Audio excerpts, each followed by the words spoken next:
Welcome to Resiliency Redefined. I'm your host, Robyne, and I am thrilled to share with you information about resiliency, well-being, performance, education, business, parenting, and everything in between. I'm committed to joining you each week to talk about these big ideas and bring them into action, habits, tools, strategies, tactics that allow us to finally uncover what it takes to truly be well. And I'm just so excited that you're here.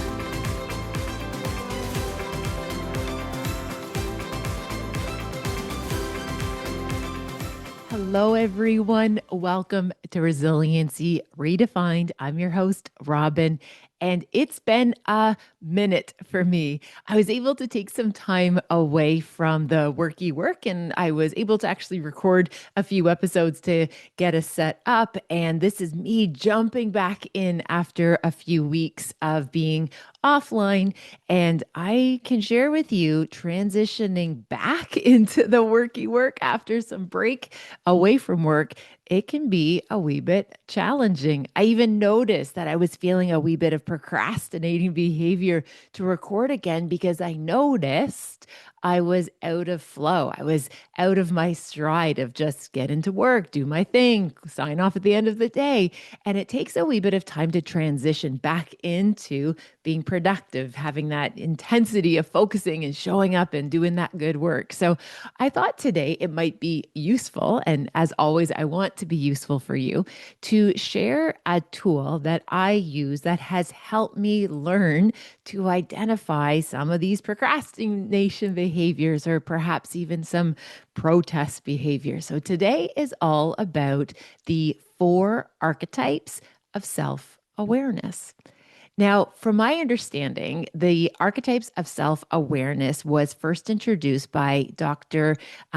Tash Urich in 2019. She did an amazing TED Talk, and it's used in lots of different places and spaces, but it's not very often attributed to her research. And to me, as somebody who is also contributing interesting research, I think, into the world, I think it's so important to talk about where it is coming from. So a huge shout out to Dr. Tasha Urich. Again, 2019 is when it's referenced. She put this piece of work out into the world.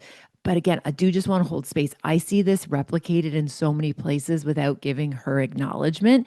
And I think it is crucial that we, when we're contributing and we are being content creators, that we acknowledge and recognize where the information is coming from. Now, I might be feeling a wee bit sensitive to this because while I was away, it was brought to my attention that somebody was using a lot of my material without referencing. So I think I'm just a little bit hypersensitive to that right now. So my gentle invitation, again, whenever you're referencing somebody else's work, please take a moment to notice and acknowledge and recognize like who brought it forward, even if it was, this is something I heard Dr. Robyne say, and I wanted to be able to share it with you. Had that person done that, who literally essentially has commandeered an entire one of my keynotes, had they done that, it would have been great. My material's on purpose, open educational resource. I want people to share things. However, I think there's a way and an etiquette of sharing things. So, okay, I've clearly already digressed. So let's get back to these archetypes of self-awareness. Now, I love a good model. I love a good framework, and this is a goodie. So if you imagine a 4-square model, so if you imagine a box and there's 4 squares, and the continuums within those squares are high levels of internal self-awareness and high levels of external self-awareness. And then if you imagine them on that grid, it's like varying degrees of higher levels or lower levels of knowing self and knowing other. So what we see here when we look at this resource, and again, this resource is helping people understand how they process, how they basically create their own internal map of their self-awareness. So in the high self-awareness for internal. Okay, so these folks know about themselves really well, but they're quite disconnected from outside or external. We call those the introspectors. So these are people that are very clear on who they are, but they're very limited in terms of seeking information from other people.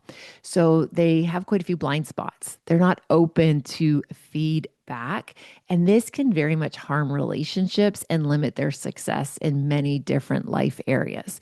So they're very confident about themselves. They know what they like, they know what they don't like, but they aren't open to external input. So again, they are very well aware of their internal pieces, but they aren't open to outside world. Now, on the lower end of that continuum, so that's the top left, on the bottom left, we have folks who are low in internal and low in external, and we call these seekers. They have no idea really who they are. They don't know what they stand for. They don't really even really understand how people perceive them. And as a result, they often feel frustrated with relationships. They feel frustrated with their performance because they're quite, I guess you could say it this way, rudderless, right? They're out there in the world, but they really don't have any direction. They don't really know where they're going, and they're not very open to receiving feedback from other people, and they themselves don't really know where they're going. Now, I think it's helpful just to pause and recognize that seekers in a particular age and stage of our development, this is actually pretty useful. So, especially in adolescence, we don't want folks to be too rigid in adolescence when they're growing and they're evolving and they're imagining kind of what's possible, to be kind of stuck in this place where either that they're, again, we call this kind of moratorium of lost. So we don't want them to be stuck, but we want them to at least be open to the fact that it isn't like so rigid. I'll give you an example. I remember working with a young student teacher candidate, and she said, I wanted to be an educator since I was 3 years old. I used to set up my dolls, set up my teddy bears, and all I've ever wanted to do is teach. And I was like, great. So here she is in her Bachelor of Education pursuing this lifelong dream. And she has her first placement. And I remember her coming to my office in absolute tears. And she said, I don't like kids. I don't like teaching kids. I don't like being around kids. I can't believe that this is what I thought I wanted my whole life, but I don't want this anymore. And this student was like devastated. She felt so lost because she thought that's what she wanted. This wasn't what she wanted. And she just didn't even know what her next right move was. So we call that seekers. Low sense of who they are, low sense of their kind of information from outside sources. Okay, so now if we flip to the other side, so now we're in the quadrant of the upper right corner, we call this aware. This is when the person has a pretty good sense of who they are. They also are open to feedback from external sources. They're open to even just a wee bit of adapting based on feedback that they receive. Now, they don't accept all feedback as valid per se. They use their critical thinking and really take information only from credible and trustworthy sources. However, they are open to be persuaded. They're open to that feedback. They realize that their best chance of being this evolved, healthy, well-resourced person is having a good sense of who they are, but they're open to hearing information from other people. So we call those people who are aware. This is optimally where we're trying to get to. Now, in the bottom corner on that right side, we have what's called pleasers. So they're high on the continuum of other, but they're low on their awareness of self. Those are called the pleasers. They are the folks, again, perhaps it's that disease to please. It's just this idea that they're not pleasing necessarily because they're kind. They're being pleasers because it's their nervous system's way of trying to stay safe. It's minimizing rejection. It's minimizing the potential of somebody giving them information that's, that could hurt their sense of self. So they just put so much emphasis on other people, just trying to keep everybody happy. We also see, if we think about the stress model, we also see a lot of folks in this space that would be fawning, that placating. And often when we talk about fawning, it's this idea that we're just trying to find like a way to keep the peace, in the sense of we just want people to be safe. We want them to be happy.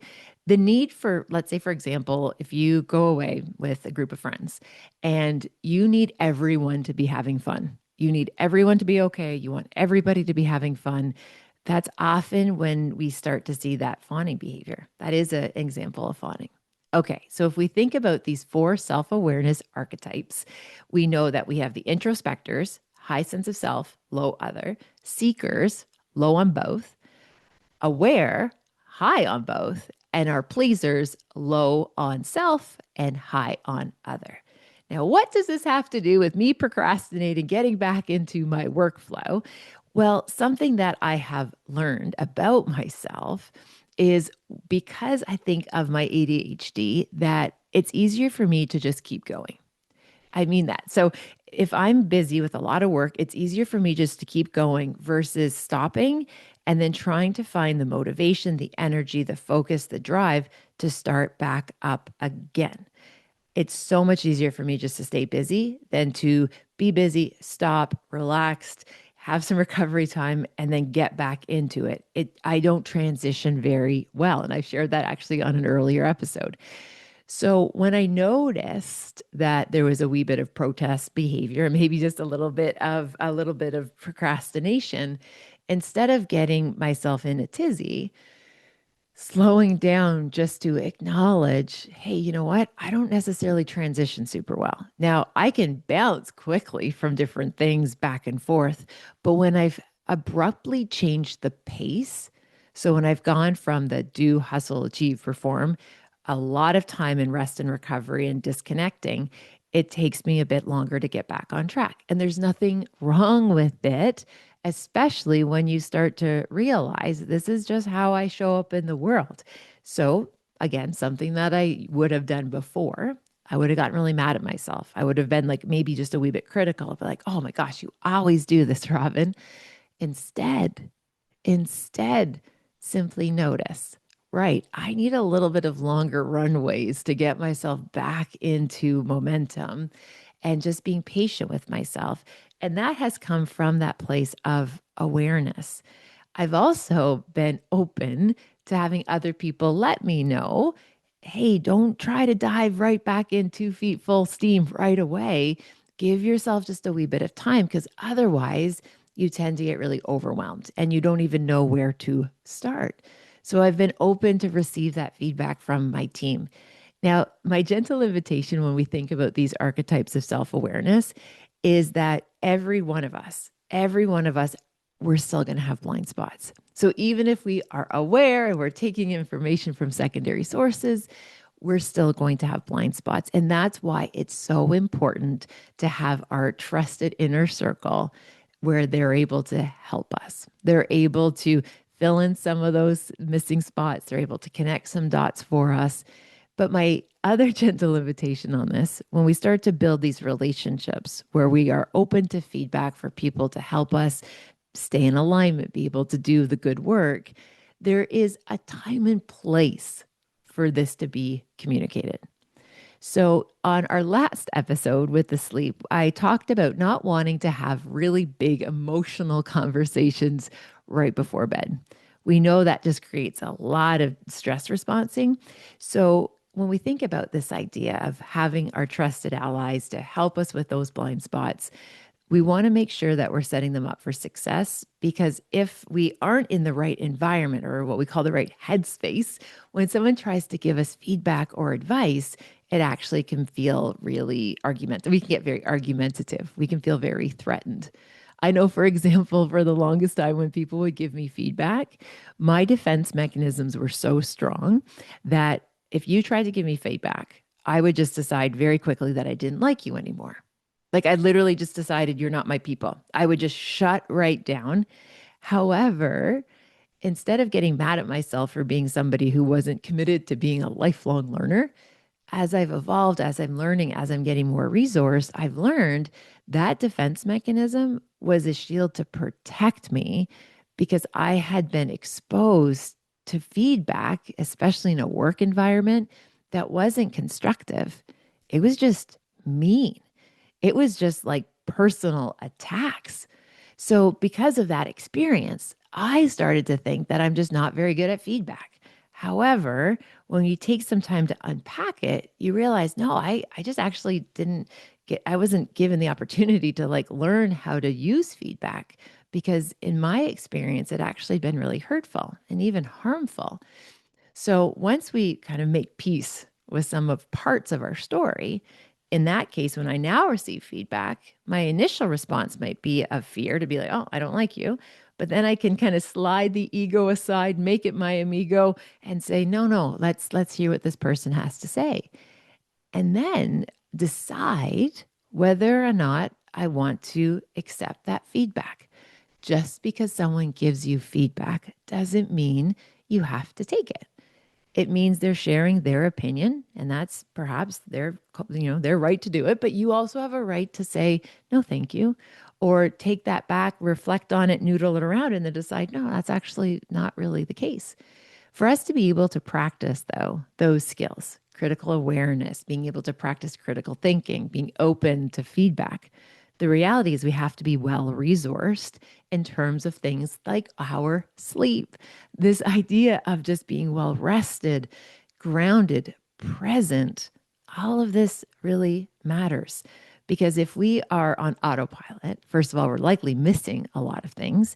But also, if we're not feeling very solid and steady, everything's going to feel really threatening. So if you notice people are irritating you all the time, if you notice that you're just not feeling very open to the world around us, I would gently encourage you to start just look after you first, right? Just take a few minutes, get your grounding, take a bit of a breather, take a wee bit of a pause, because when we are well resourced, we're much better at being able to discern the information that we want to take in. Now, the other piece around self awareness, and I want to share this with you because I've shared it on an earlier episode and I've had some big conversations with people about this.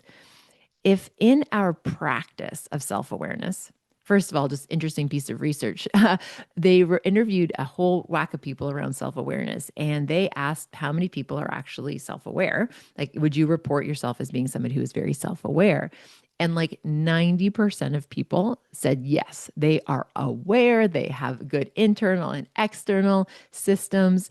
And when they actually studied those behaviors, it was like less than 10%. Okay, so we are overcompensating, I think, in some areas, or perhaps thinking that we're perhaps more aware than we are in some circumstances, which again, why it's helpful to have trusted allies to help us with our blind spots.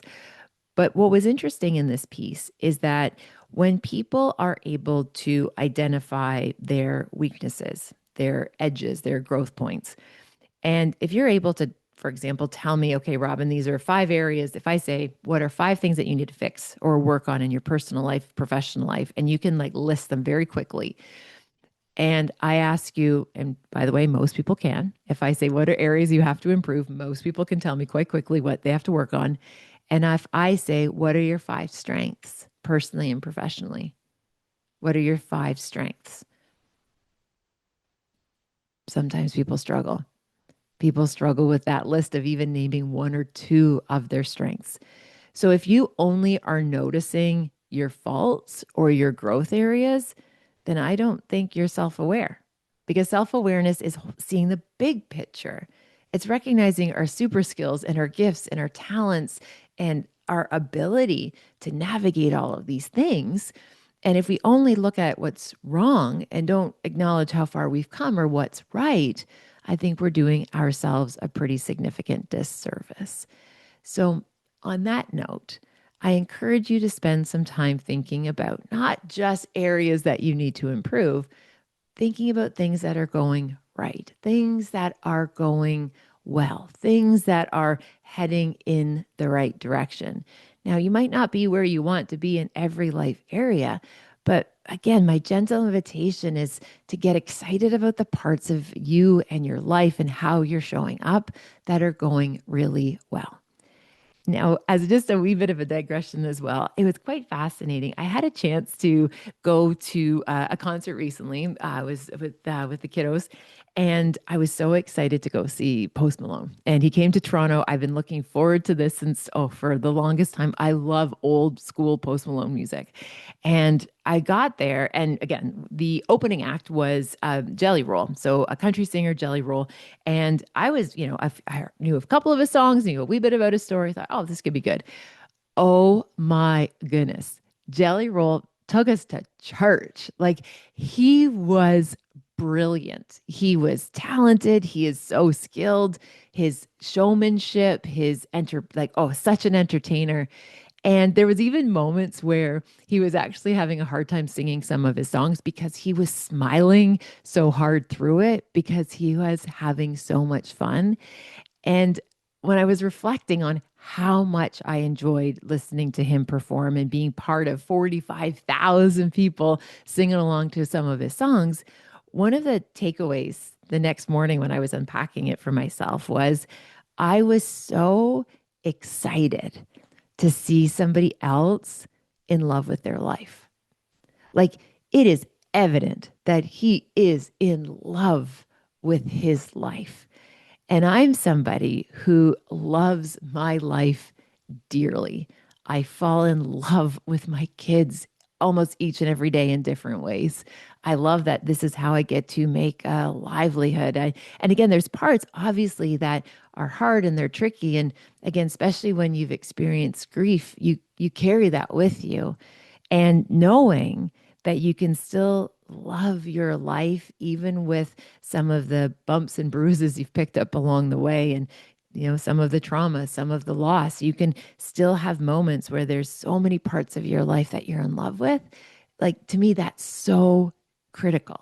I want people to get excited about parts of their life. And when I saw Jelly Roll on that stage in a moment, literally living his best life, and he talked about how significant this moment was, it just felt like it was giving me permission that it's okay for me to like really love parts of my life as well.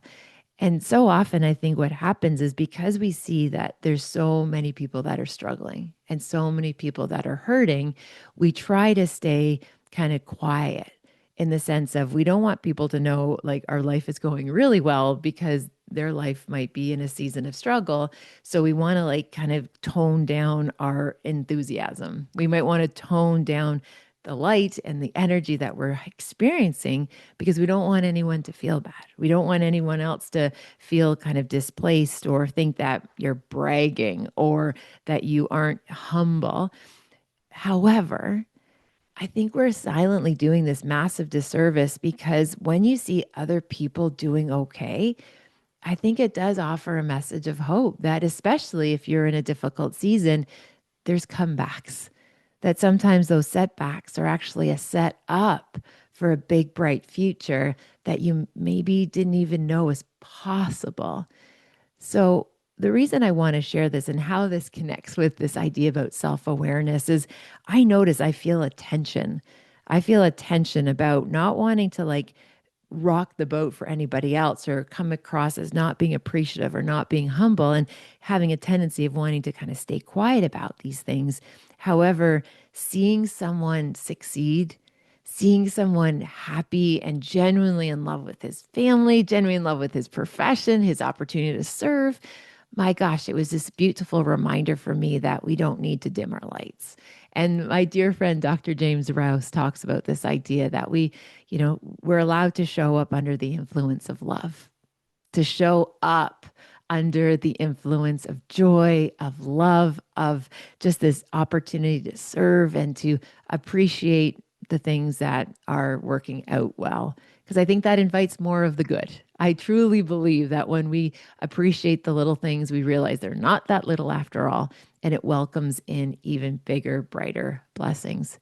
So, my friends, I hope learning a wee bit about the four self awareness archetypes is helpful and useful for you, recognizing that there isn't 100% of us in any of the categories. There's ebbs and flows, but it's just helpful to recognize just the value of being open for feedback, aware of who we are. And two last threads that I would love to braid into this. First, it's a quote by Dr. Wayne Dwyer, and it's one of my favorites. It says, You can never fail at being yourself.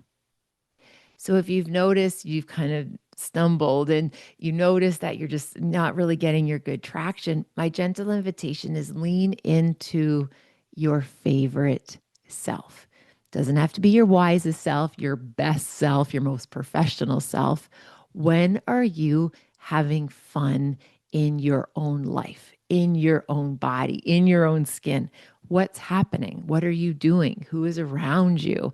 What kind of energy are you experiencing? Your favorite self. So, again, I think a way to really lean into that quote by Dr. Wayne Dwyer, you can't fail at being yourself, is to spend some time each day with your favorite self, where you're just having a good go. You're having like lock into the things that matter most.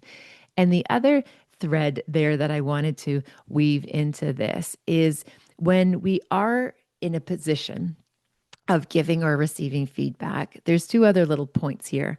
One is inspired by Dr. Brene Brown, who says, clear is kind and unclear is unkind.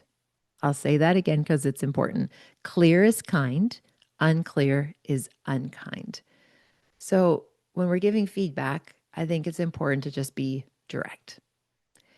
And the other piece about feedback, especially in relationships that really matter to us, connect before you correct. Connect on some level with the person before you offer any type of corrections. And I've learned this, my friends, the hard way. When I walk into a room, the first thing that I notice are things that are out of place. The first thing I notice often are things that didn't get done. And there's this propensity that I want to lead with that, being like, oh, you didn't get the dishwasher done, or oh, we forgot this, or somebody didn't put that away. Connect with the people first. Hey, how's everybody doing? It's great to see you. Have that moment, like I share in a lot of my talks about, have your face light up to see the people that matter the most to you. Be excited about reunion and connection. And once you've connected, then you can offer that gentle correction. And the last little piece about feedback, I'm sorry, I've already said the last one like 3 or 4 times, but this for reals will be the last one, is when I remember working with a group of teenagers and I was talking to them about what information would you want me to pass along to your parent or your grown-up or your supporter? And this has to do with feedback. And the teenagers said to me something that was so significant. They said, not every interaction needs to be a lesson. Not every interaction needs to be a lesson. So when we're with our teenagers and we have this kind of tendency to want to give feedback and want to always correct, not every conversation needs to be a learning opportunity. It's okay that sometimes we just hang out. Sometimes we just are in each other's company and focus more on the connecting necessarily than the correcting. All right, my friends, I'm going to do my best to land this plane here. Thank you for tuning in today. I did have a whole whack of questions that came in when I was on my break from worky work, and I will make sure to address those. The next big one in the queue is, Robyne, I can do my habits. This was the question that I'm going to bring for next day. Robyne, I can do my healthy habits, well-being habits when everything is going well. I struggle to keep consistent when things are going poorly, when things are off course in other areas. How do we stay consistent in our healthy habits when things are going wrong? That's what we're going to pick up next day. Please join me for that episode. I'm so excited to spend more time having these wee chats. And already by this point in the episode, I can tell you I am feeling more comfortable in my stride. I'm so glad I hit record today. And I am so glad that you hit listen. So take good care. Thank you. And I'll see you next time. Bye for now. Thank you for spending time with this podcast episode today. I hope you found something helpful in Resiliency Redefined.